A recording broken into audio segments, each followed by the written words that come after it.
a warning to patriots: beware of the sweet candy, because there could be poison underneath. Tensions with China have escalated, with Beijing ignoring Australia's request for a meeting to prevent a looming trade war. Live to Olivia Leeming in Canberra. Good morning, Olivia. The government is calling for calm.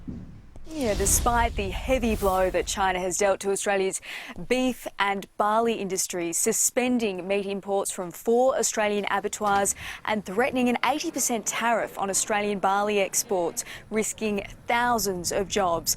Now, China's foreign ministry denies that this is punishment for Australia, calling for a global investigation into the coronavirus pandemic, blaming instead labelling issues for this beef ban. The Trade Minister, though, revealing he has requested a meeting to try and resolve this, but his Chinese counterpart still has not responded. All right. China, because Australia has come out and called for a global investigation into the coronavirus pandemic, which was released out of China and completely shut down world economies. China, as being a typical recalcitrant communist state, and suspending beef imports from our country, and they've banned barley exports. Now, as part of this, I'm not too concerned about it. I would rather we not exported to fucking China and we opened up other markets. But what I'm disappointed about is the Trade Minister full well knows that this is retaliation for us doing the right thing in calling for a global investigation. He's saying this is to do with labelling laws and shit like that, which we all know is bullshit.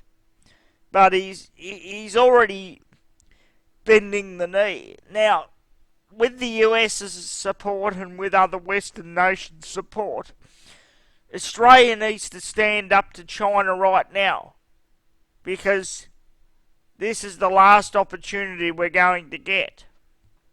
And as we've seen, unfortunately, because my friends and patriots that live over there in Polly, Nikki and Derek, it appears that China has already successfully taken over Canada and they may not be able to get it back.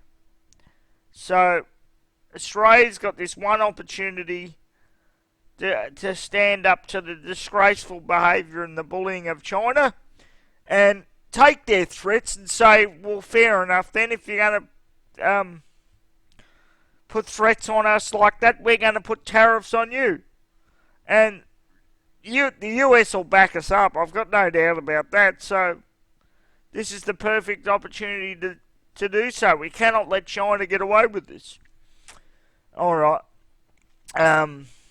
So even though you've got the Flynn case, and even though you've got Senator Richard Burr, who's an ever-Trumper, who's just resigned from the Intelligence Committee, we've still got the globalist hub in China wielding its power. We've still got recalcitrant governors and premiers trying to put in Agenda 21 style programs under the guise of the coronavirus.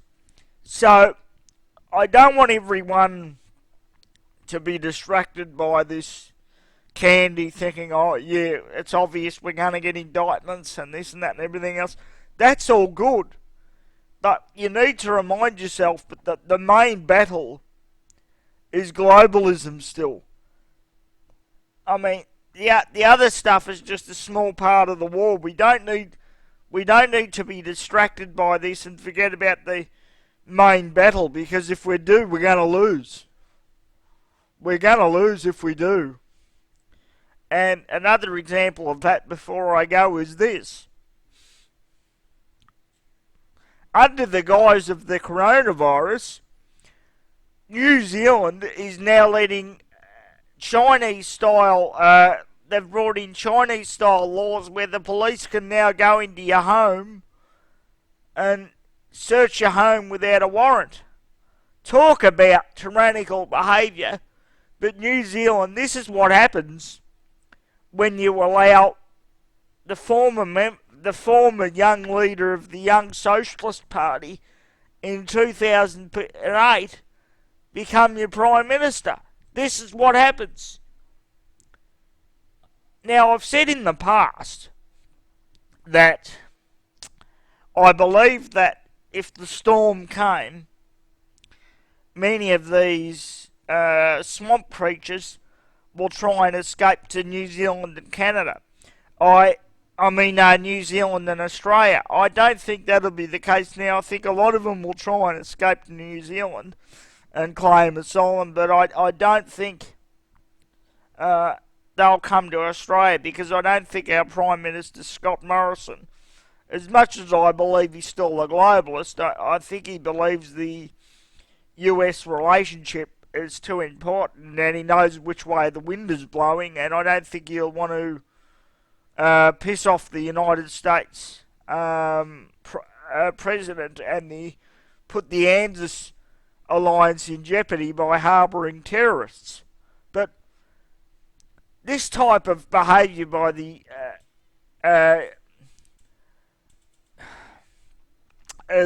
New Zealand Prime Minister is an absolute disgrace and an absolute disgusting overreach of power, and I'm sorry what's happening to the New Zealand people, because I had a lot of Kiwi friends when I was at university. They can put away beer like nobody else. They love a good chat, they love a good drink, and they're good people.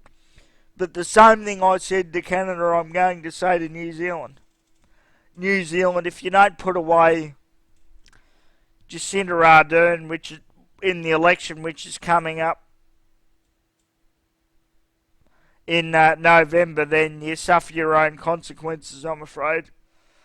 I'm sorry to say. So, unlike Canada, I hope you make the right decision. I just want to give a warning to patriots that don't be distracted by the small trinkets and the small little things, and forget about the major war, which is defeating globalism. Alright, ladies and gentlemen, that is all. Thank you very much.